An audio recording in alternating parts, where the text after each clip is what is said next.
আসসালামু আলাইকুম। আশা করি আপনারা সবাই ভালো আছেন। আমি সোহানুর আহমেদ। আজকে আপনাদের সাথে আমি বাংলাদেশের ভ্যাট ব্যবস্থা অর্থাৎ মূল্য সংযোজন কর ও সম্পর্ক শুল্ক আইন ২০১২ এর ধারা ৪ নম্বর সম্পর্কে কিছু আলোচনা করব। ধারা ৪ মূলত মূসক নিবন্ধনযোগ্য ব্যক্তিদের সম্পর্কে আলোচনা করা হয়েছে, অর্থাৎ কখন, কোন সময়, কি পরিমাণ অর্থনৈতিক লেনদেন হইলে মূসক নিবন্ধন করতে হবে সে সম্পর্কে এই ধারায় আলোচনা করা হয়েছে। তো শুরু করা যাক। এখানে আমরা যে বিষয়গুলো নিয়ে আলোচনা করব, টার্নওভার কর কি, মূসক নিবন্ধন বা ভ্যাট রেজিস্ট্রেশন কি, কখন টার্নওভার কর দিতে হবে, কখন ভ্যাট নিবন্ধন বাধ্যতামূলক, রেজিস্ট্রেশন থ্রেশহোল্ড কি, কোনো বিক্রয় থ্রেশহোল্ডের গণনা হবে না, এবং কিছু বাস্তব উদাহরণ উপস্থাপন করব। তো প্রথমে আমরা জেনে নেই টার্নওভার কর কি।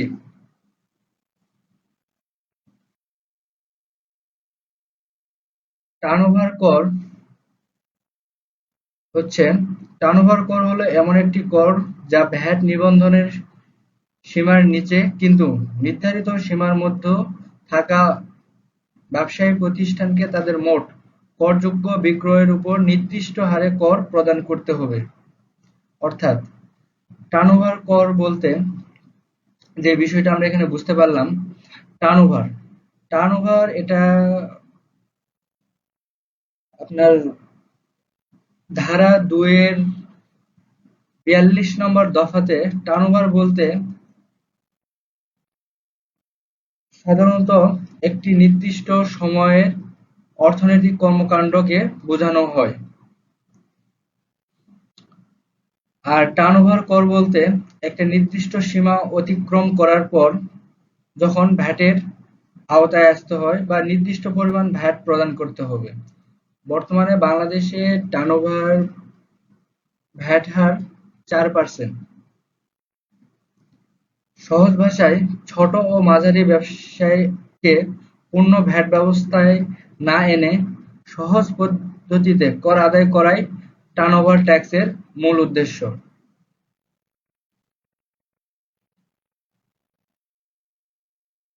মূসক নিবন্ধন ভ্যাট রেজিস্ট্রেশন কি? মূসক নিবন্ধন বলতে এনবিআর থেকে বিজনেস আইডেন্টিফিকেশন নাম্বার বা বিন গ্রহণ করাকে বোঝায়, যা আমরা আগে ক্লাসে বিন সম্পর্কে একটা ছোট্ট ধারণা লাভ করছি। তো আজকে আমরা বিন সার্টিফিকেটের একটা নমুনা দেখব, বিন সার্টিফিকেটটা কেমন এবং বিন সার্টিফিকেটে কি কি বিষয় অন্তর্ভুক্ত থাকে। বিন সার্টিফিকেট পাওয়ার পর কিছু কাজ করতে হয়, যেমন ভ্যাট চালান দিতে হবে, ভ্যাট রিটার্ন জমা দিতে হবে, হিসাবপত্র সংরক্ষণ করতে হবে, আইন অনুযায়ী ভ্যাট পরিশোধ করতে হবে। তো একটা নমুনা অর্থাৎ বিন সার্টিফিকেটের একটা নমুনা আমরা দেখব। এটা একটা বিন সার্টিফিকেট।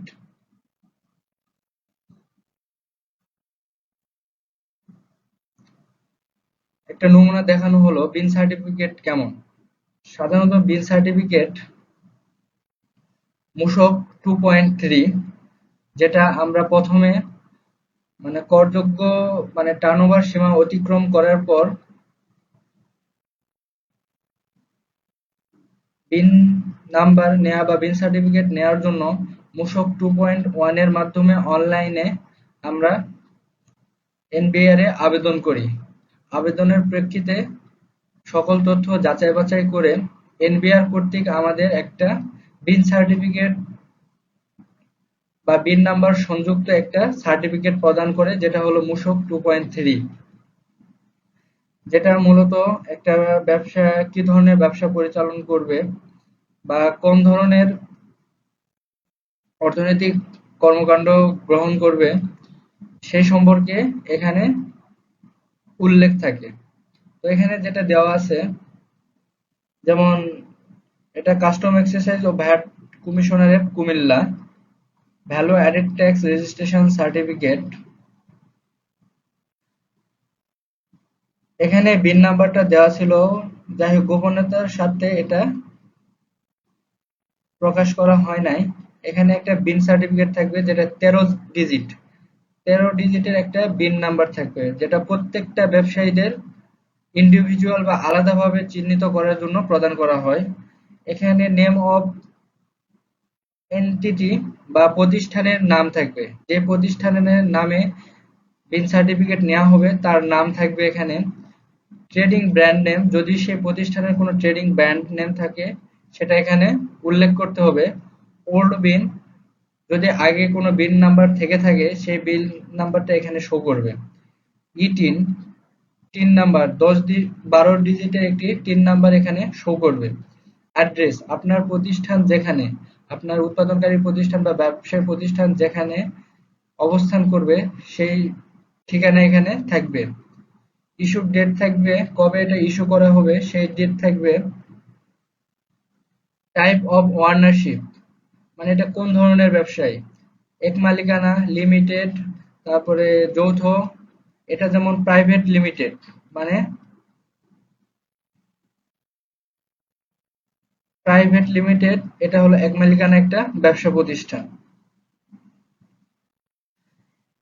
এই প্রতিষ্ঠানটি কি ধরনের অর্থনৈতিক কর্মকাণ্ড করবে সেটা নিচে দেওয়া আছে, যেমন major area of economics activity, মানে মূল ক্ষেত্রগুলা, অর্থনৈতিক মূল ক্ষেত্রগুলোর মধ্যে ম্যানুফ্যাকচারিং মানে উৎপাদনকারী, রিটেইলার হোলসেল ট্রেডিং মানে পাইকারি সরবরাহ, এবং ইম্পোর্টস যেমন আমদানিকারক। ক্ষেত্র বিশেষে কিছু কিছু প্রতিষ্ঠান থাকে ম্যানুফ্যাকচারিং উৎপাদনকারী, এক্সপোর্টার আমদানিকারক, হোলসেলার ট্রেডিং, আদার্স, বিভিন্ন যে যে সাইটে তাদের অর্থনৈতিক কার্যক্রম গ্রহণ করবে সেটা এখানে উল্লেখ থাকবে। তো এটা হলো আমাদের বিন সার্টিফিকেটের একটা নমুনা। তো পরবর্তীতে আমরা যে বিষয়টা দেখব,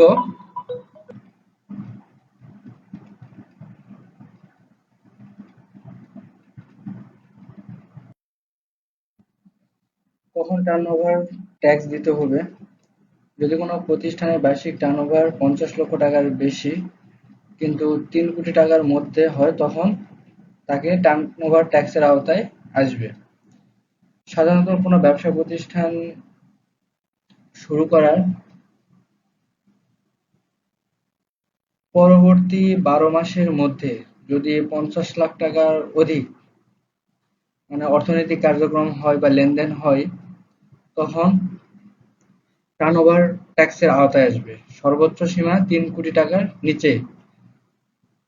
তো এক্ষেত্রে কিছু নিয়ম আছে যেগুলা টার্নওভার সীমানা পর্যন্ত না যাওয়ার পরও নিবন্ধন নেওয়া বাধ্যতামূলক, কিন্তু নরমালি 50 লক্ষ টাকার নিচে যদি কোনো বাৎসরিক অর্থনৈতিক মানে 12 মাসের অর্থনৈতিক কার্যক্রম যদি 50 লক্ষ টাকার নিচে হয় কোনো ব্যবসায়ী প্রতিষ্ঠানের, সেক্ষেত্রে তাকে টার্নওভার ট্যাক্স বা টার্নওভার নিবন্ধন বাধ্যতামূলক না।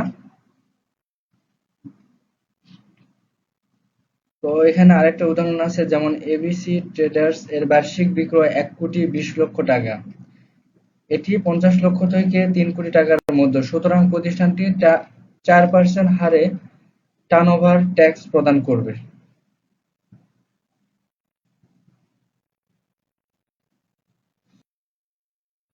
কখন ভ্যাট রেজিস্ট্রেশন বাধ্যতামূলক? কিছু নিয়ম আছে বা কিছু ক্ষেত্র আছে যেখানে টার্নওভার সীমানা অতিক্রম না করা সত্ত্বেও আপনাদের ভ্যাট রেজিস্ট্রেশন করতে হবে, যা আইন দ্বারা বাধ্যতামূলক।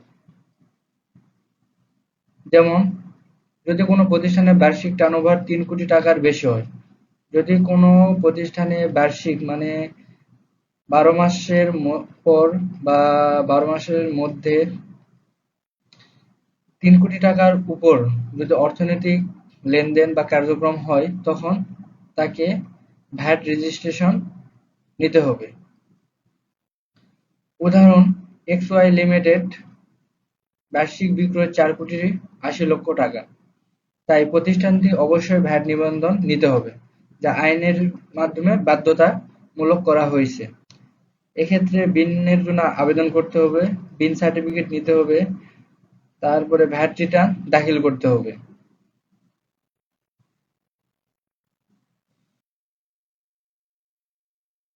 এখানে আরেক কিছু গুরুত্বপূর্ণ বিষয়, যেমন টার্নওভার হিসাব করা হয় পূর্ববর্তী 12 মাস অথবা পরবর্তী 12 মাসের সম্ভাব্য বিক্রয় বিবেচনা করে।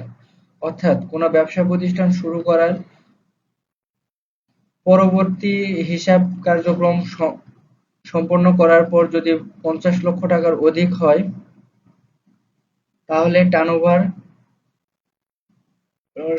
সনদপত্র বা টার্নওভার নিবন্ধন করতে হবে। আবার কিছু কিছু ব্যবসা আছে যেটা পূর্বে অনুমান করা হয় যে 50 লক্ষ টাকার অধিক হওয়ার সম্ভাবনা আছে, সেক্ষেত্রেও তাকে অবশ্যই টার্নওভার নিবন্ধন বা ভ্যাট নিবন্ধন সংগ্রহ করতে হবে। টার্নওভার সীমা অতিক্রম করলে নির্ধারিত সময়ের মধ্যে নিবন্ধন নিতে হবে। আইন অনুযায়ী নির্ধারিত কিছু ব্যক্তি বা প্রতিষ্ঠান টার্নওভার সীমার আগেই নিবন্ধনের আওতায় আসবে। আইন অনুযায়ী কিছু ব্যক্তি, যেটা আগে আমরা বলছি, আইন অনুযায়ী কিছু ব্যক্তি বা প্রতিষ্ঠান টার্নওভার সীমার আগেই নিবন্ধনের আওতায় আসবে, যেগুলো নিচে দেখানো হলো। যেমন নিম্নোক্ত ব্যক্তি বা প্রতিষ্ঠান নিবন্ধন নিতে হবে। যেমন করযোগ্য পণ্য বা সেবা সরবরাহকারী। করযোগ্য, যে সকল পণ্যের বাধ্যতামূলক করযোগ্য বা কর দিতে হবে বা সম্পর্ক শুল্ক আছে, সে সকল পণ্যের প্রতিষ্ঠান বা ব্যক্তিদের বাধ্যতামূলক ভ্যাট নিবন্ধন গ্রহণ করতে হবে। আমদানিকারক, যারা পণ্য বিদেশ থেকে আমদানি করে তাদের জন্য অবশ্যই ভ্যাট নিবন্ধন বাধ্যতামূলক। উৎপাদনকারী, যারা বিভিন্ন কাঁচামাল প্রক্রিয়াকরণের মাধ্যমে বিভিন্ন তৈরি পণ্য উৎপাদন করে তাদের বাধ্যতামূলক ভ্যাট নিবন্ধন নিতে হবে। রপ্তানিকারক, যারা বিদেশে পণ্য বা সেবা রপ্তানি করে তাদের অবশ্যই বাধ্যতামূলক ভ্যাট নিবন্ধন নিতে হবে। নির্ধারিত অর্থনৈতিক কার্যক্রমে নিয়োজিত ব্যক্তি, অর্থাৎ যারা বিভিন্ন টেন্ডারে অংশগ্রহণ, চুক্তি, কার্যাদেশের বিপরীতে পণ্য বা সেবা সরবরাহ করে তাদের বাধ্যতামূলক ভ্যাট নিবন্ধন গ্রহণ করতে হবে। আইনে নির্ধারিত টার্নওভার অতিক্রমকারী ব্যবসায়ী, যেটা আমরা আগেই বলেছি যে 3 কোটি টাকার অধিক যদি ব্যবসায়ী বা অর্থনৈতিক লেনদেন হয় সেক্ষেত্রে বাধ্যতামূলক ভ্যাট নিবন্ধন নিতে হবে। সেক্ষেত্রে টার্নওভার নিবন্ধন গ্রহণযোগ্য হবে না। এছাড়াও কিছু আছে যেমন মূসক এজেন্ট, যারা বিভিন্ন সময় বিভিন্নভাবে রেসিডেন্সিয়াল বা নন রেসিডেন্সিয়াল ব্যক্তিদের হয়ে মূসক কার্যক্রম বা সম্পন্ন করে তাদের ভ্যাট নিবন্ধন বাধ্যতামূলক। বোর্ড কর্তৃক ভৌগোলিক এলাকায় কিছু ব্যবসায়ী প্রতিষ্ঠান বা অর্থনৈতিক কার্যক্রম পরিচালনা করলে সেক্ষেত্রেও বাধ্যতামূলক ভ্যাট নিবন্ধন প্রয়োজন। রেজিস্ট্রেশন থ্রেশহোল্ড নির্ধারণে কোনো বিক্রয় গণনা হবে না। মানে রেজিস্ট্রেশন থ্রেশহোল্ড বলতে নিবন্ধন সীমা, থ্রেশহোল্ড বলতে সীমানা বোঝানো হয়েছে এখানে। রেজিস্ট্রেশন থ্রেশহোল্ড হিসাব করার সময় নিচের বিক্রয়গুলো যোগ হবে না।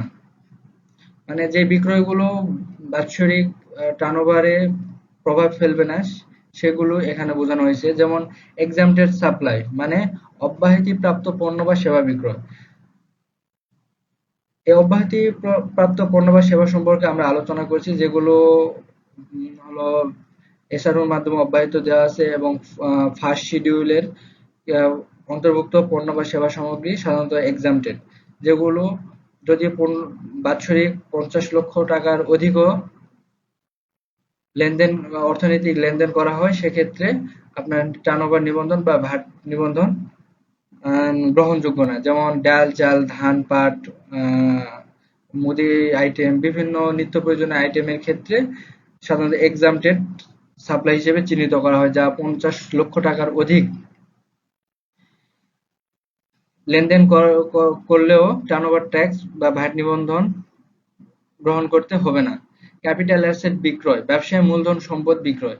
যেমন একটা ব্যবসা প্রতিষ্ঠান পরিচালনা করার সময় যেমন বিভিন্ন ধরনের মূলধনী আইটেম, যেমন যন্ত্রপাতি, চেয়ার টেবিল, বিভিন্ন ধরনের আলমারি, সেলফ, এ ধরনের মূলধন জাতীয় আসবাবপত্র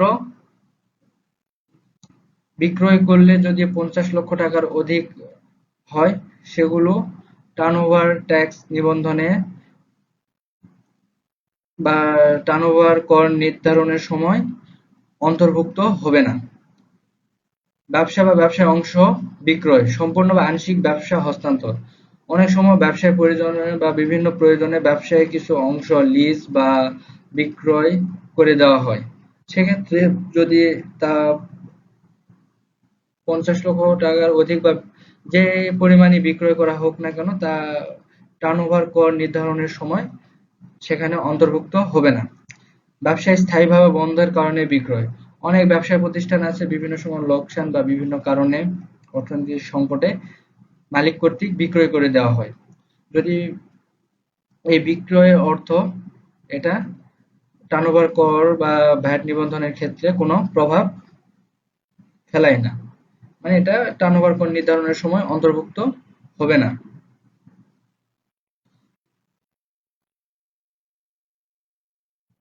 এরপর একটা গুরুত্বপূর্ণ উদাহরণের মাধ্যমে আজকের আলোচনা শেষ করব ইনশাআল্লাহ। তো গুরুত্বপূর্ণ উদাহরণ বলতে ধরুন মোট বিক্রয় ৭০ লক্ষ টাকা, এর মধ্যে বিক্রয় বিভাজন মোট বিক্রয় ৭০ লক্ষ টাকা, এক্সামটেড পণ্য থাকবে ১৫ লক্ষ টাকা, যেটা ভ্যাট অব্যাহতিপ্রাপ্ত, এবং ক্যাপিটাল অ্যাসেট বিক্রয় বিভিন্ন যন্ত্রপাতি, মেশিনারিজ, আসবাবপত্র ইত্যাদি ক্যাপিটাল অ্যাসেট বিক্রয় ৫ লক্ষ টাকা। তো যখন টার্নওভার ট্যাক্স বা নিবন্ধন সীমা নির্ধারণ করব, তখন এখান থেকে মোট বিক্রয় ৭০ লক্ষ টাকা, যেখানে আপনার অব্যাহতিপ্রাপ্ত পণ্য, মূলধন জাতীয় বিক্রয়, বিভিন্ন সম্পত্তির অংশবিশেষ বিক্রয় অন্তর্ভুক্ত থাকবে। তাহলে এখানে ৭০ থেকে ১৫,০০০ টাকা আমাদের এক্সামটেড পণ্য মাইনাস যাবে, সেখান থেকে ক্যাপিটাল অ্যাসেট বিক্রয় যে অর্থ, সেটা ৫ লক্ষ টাকা মাইনাস যাবে। তাহলে টার্নওভার আর টার্নওভার সীমানা বা টার্নওভার কর নির্ধারণ হবে মোট ৫০ লক্ষ টাকার উপর। তো এটুকুই আমাদের আজকে মূল আলোচনা। তো এখান থেকে আমরা যে বিষয়টা জানতে পারলাম যে যে আমাদের অনেক ব্যবসায়ী প্রতিষ্ঠান জানে না যে কিভাবে, কখন, কোন সময়ে কি ধরনের অর্থনৈতিক কার্যক্রম গ্রহণ করলে আমাদের ভ্যাটের নিবন্ধন নিতে হবে এবং ভ্যাট কার্যক্রম গ্রহণ করতে হবে। তো আমাদের মূলত সাধারণ যে ব্যবসায়ী, তাদের যদি বাৎসরিক মানে ১২ মাসে পর যদি তাদের ১২ মাস পর বা ১২ মাসের মধ্যে তাদের যদি অর্থনৈতিক লেনদেন ৫০ লক্ষ টাকার অধিক, মানে টার্নওভার কর নির্ধারণযোগ্য অর্থ ৫০ লক্ষ টাকার অধিক এবং ৩ কোটি টাকার মধ্যে হয়, তাহলে তাকে টার্নওভার রেজিস্ট্রেশন নিতে হবে, এবং ৩ লক্ষ টাকার অধিক হইলে তাকে অবশ্যই ভ্যাট নিবন্ধন নেওয়া বাধ্যতামূলক। যদি ৫০ লক্ষ টাকার নিচে হয়, সেক্ষেত্রে তাকে ভ্যাটের আওতায় আসতে হবে না। এছাড়াও কিছু কিছু প্রতিষ্ঠান বা ব্যবসা আছে যাদের ৫০ লক্ষ টাকা